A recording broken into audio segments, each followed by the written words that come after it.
All right, good morning and welcome back to another Science Time Live here at the Science Center. My name is Chris and today we're going to be doing a special demo here. So we're going to be doing chemical concoctions is what we call this class, and then we're actually going to be doing a component of it that you can try at home. So we're going to make some squishy soap. This is a really excellent experiment and it's really simple because it only uses 2 ingredients. So our squishy soap is over here, and we're going to save that for last because that's what I want you to try at home. So if you do have these ingredients at home, you can actually go ahead and get them ready now. So it's just a little bit of cornstarch and soap. So we're using Castile soap. You can use body wash, you can use dish detergent, you can use hand soap. I know those are really valuable right now, so make sure that you get permission to be able to use those first. So before we get into that though, we're going to go ahead and do some experiments. So this is our class that we traditionally call chemical concoctions, and we explore our states of matter. We also explore chemical and physical changes with these. So we're going to take a look at 3 experiments here, and we're going to see if we can determine whether or not they are a physical or a chemical change. So for physical changes, we traditionally have something that we can revert back to its original state. So for example, folding a piece of paper in half. Can we get that back to its original state? Give me a thumbs up if you think we can. All right, I see some thumbs up in the audience. Awesome. So we're going to be able to get that folded piece of paper, unfolded, goes right back to its original state. We didn't change anything about the paper. Now what if we burned that paper? Could we get that back to its original state? No, you're right. We cannot get it back to its original state. So what we've done there, we've actually changed the chemical makeup of it by breaking it apart. So with a physical change, we can get those states, those original ingredients back. So what we're going to do here, I just have some water inside of here. Oh, that's the wrong experiment.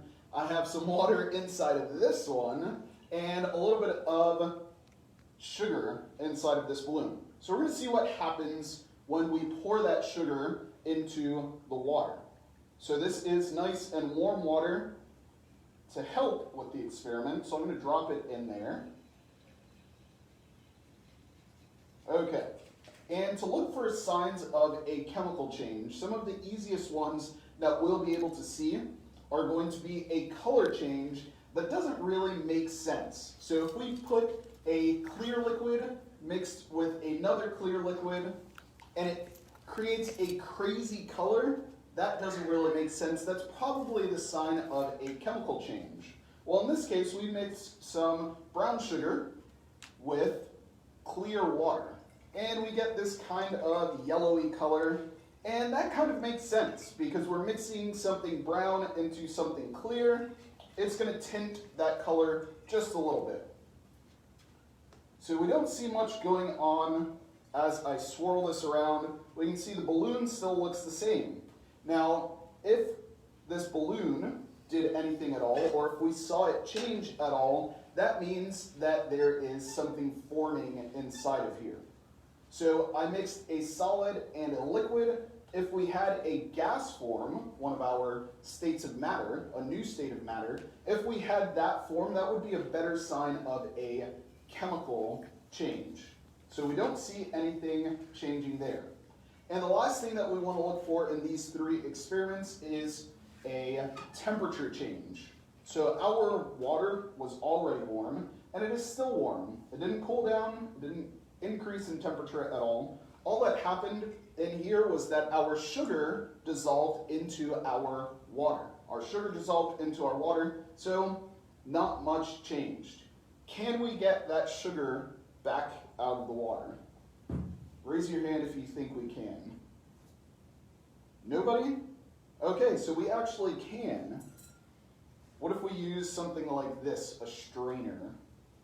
So that wouldn't work all that well because our sugar has completely dissolved. So those molecules are now floating around interacting with the water in there. They're not attached to them, they didn't change, they're just floating around freely. They're just in smaller parts. So what we would actually have to do is warm this up even more. If we boil away our water, our sugar will be left behind inside of there. So that's part of how we get our maple syrup and other syrups. They boil away the excess water, and it gives us a really thick, syrupy consistency due to all the sugar that's inside of there.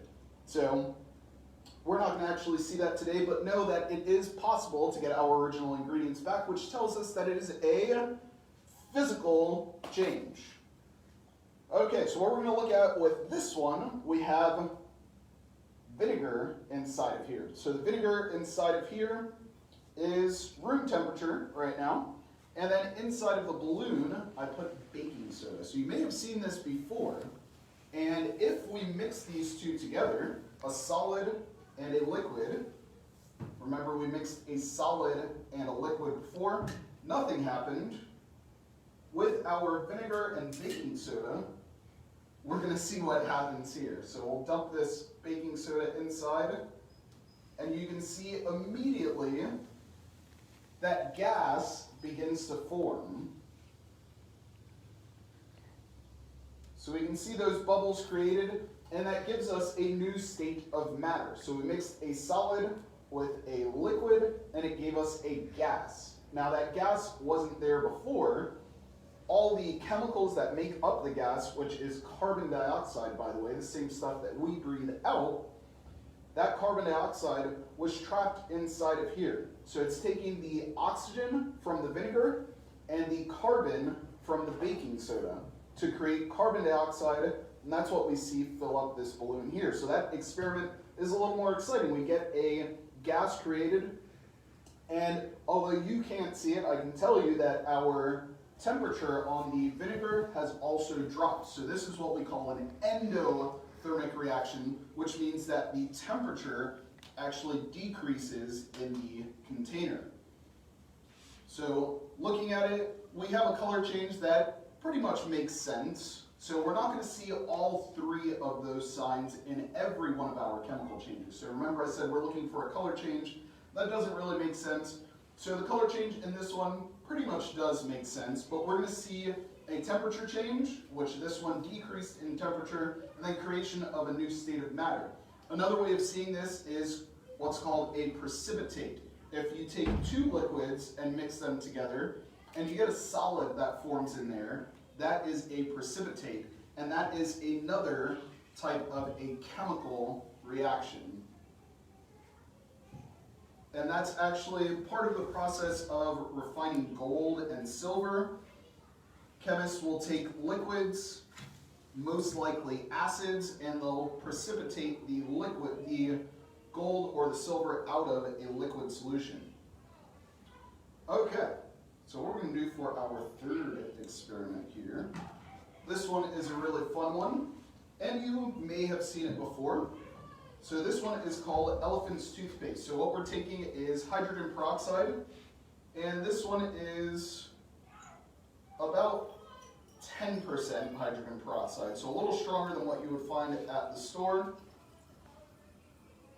And we're just going to pour some in there, and then we're going to add a little bit of dish soap into here.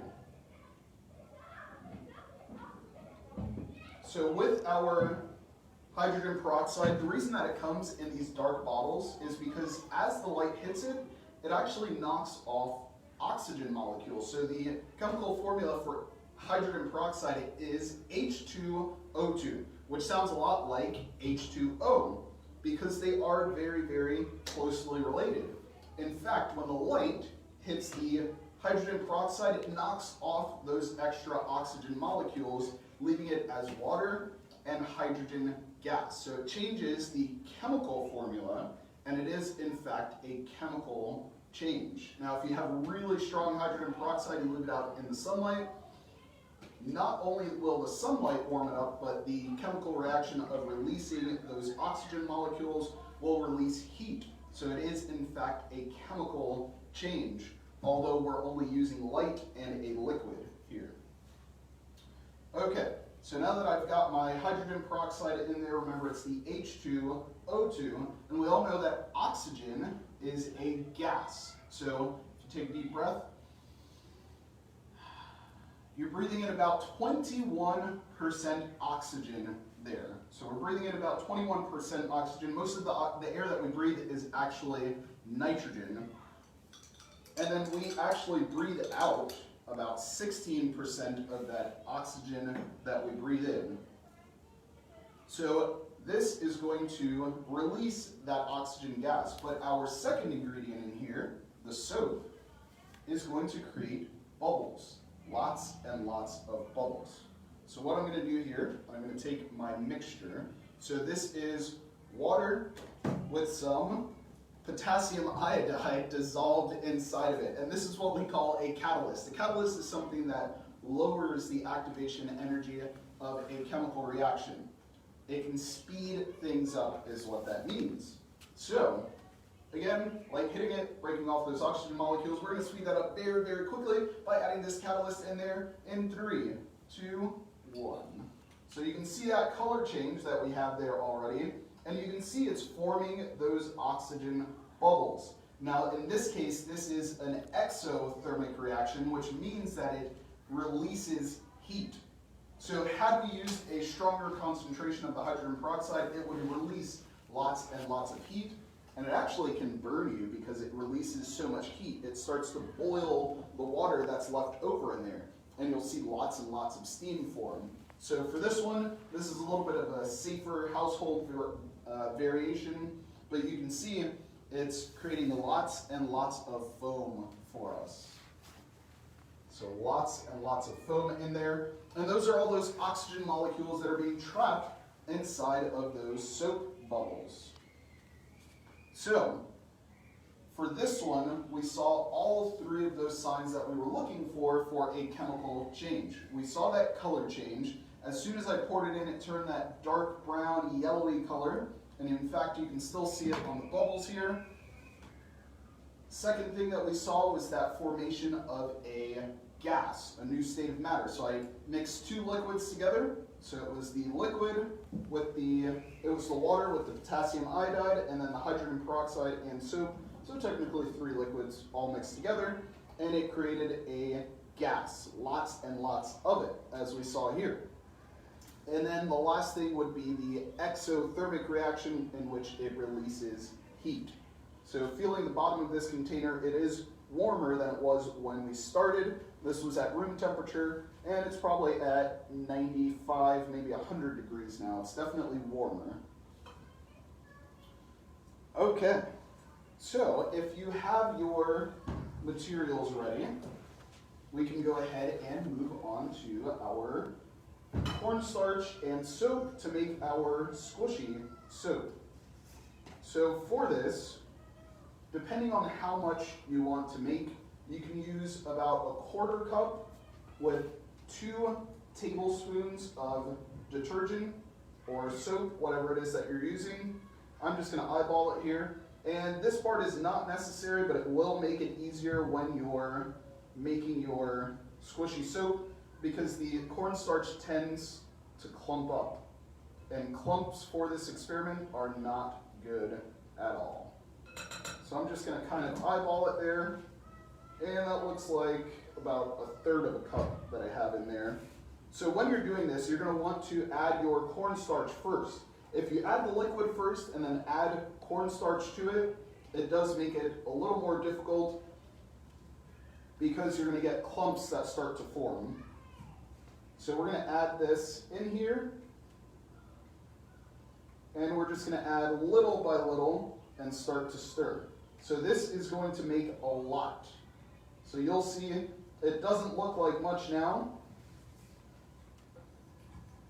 but it is going to make us a lot of squishy soap.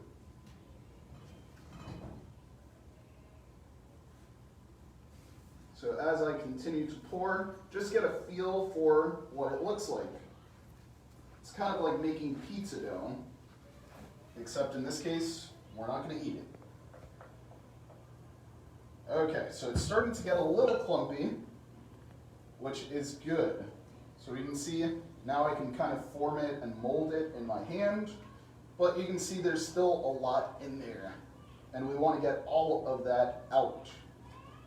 So what we're going to do, we're going to add a little bit more soap, and I'm going to continue to work this with my hands now. So this is the fun part. This is where science gets messy. Okay, and if you add too much soap, don't worry about it. You can always add more cornstarch to balance it out.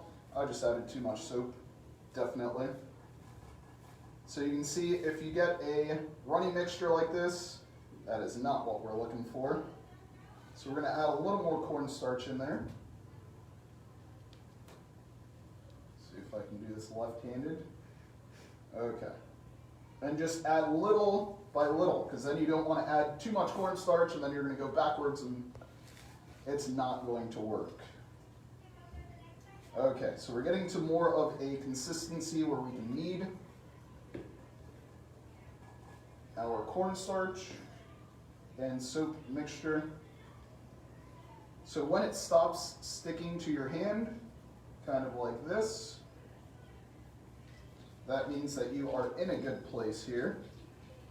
So I may need a little more cornstarch. And what you can do, again, just like making pizza dough, if you've ever made pizza dough or bread, once you have your mixture kind of sticky, you can add a little bit of cornstarch into the bowl and then just dip it in there and mix it in. Now you really have to work with this to be able to get it mixed in there, because the cornstarch is so fine, it will just stick to one side and it won't spread throughout.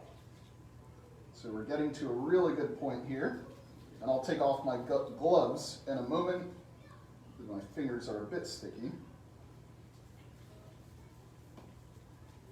Okay, so I'm going to set this down on the table here. I'm just going to take my gloves off here and set that aside. And you can see our cornstarch is a nice workable shape. So what's really cool about this is we have all of that soap incorporated into there, and the cornstarch is going to act like an abrasive. So as you're washing your hands, it'll help get off extra dirt that's on there that might really be caked on. So what you can do now, you can form this into any shape you'd like. So you can make a dragon or a snake, you can make a unicorn, whatever you'd like. I'm just going to make a ball here. And if you leave it out long enough, it will actually dry up. So I said I'm going to make a ball, I'm making a cube though. So if you leave it out long enough, it'll dry up and you'll have yourself a bar of soap that you'll be able to use. Now, you want to make sure that you wait for it to dry, or if you are going to use it immediately, just take off a little pinch like this. So about the size of your thumb is good enough, and then you're going to use that under the water, and you'll see that it starts to disintegrate very easily. What you could even do is just break it up into little balls like that and have them prepped. So little soap balls, and just use one each time that you're washing your hands, and that will also work really, really well. Sometimes if you're using the big bar and you're washing your hands after it has dried out, the whole thing might crumble apart. So the smaller ones will work better. But if you're only making a little bit and you're planning on using it that day, that's perfectly fine. Just use it while it's still soft. So again, if you're using a body wash to make this, you can use it for your body. You can use it in the shower or in the bath, that's perfectly fine. If you're using dish detergent, you can use it to wash your dishes. That's awesome. If you're using hand soap like we are, you can use it to wash your hands. All right, so that is our squishy soap. Once again, I am Chris. I really hope you guys enjoyed this science lesson today. Don't forget to check us out on all of our social media platforms, Facebook, Instagram, Twitter. We have lots of virtual science programs up there ready to go for you, experiments for you to do at home with simple things that you can find around the house, just like we did today. We also have our camps going on right now, so if you are interested in registering for camps, make sure you check out our website. We have lots of really cool camps. We're following all of our safety guidelines, keeping everybody safe, especially ourselves and our campers. and we will see you guys in another week for another science demo. Hope you guys had a good time. Most of all, I hope you learned something today. Thank you so much for joining us.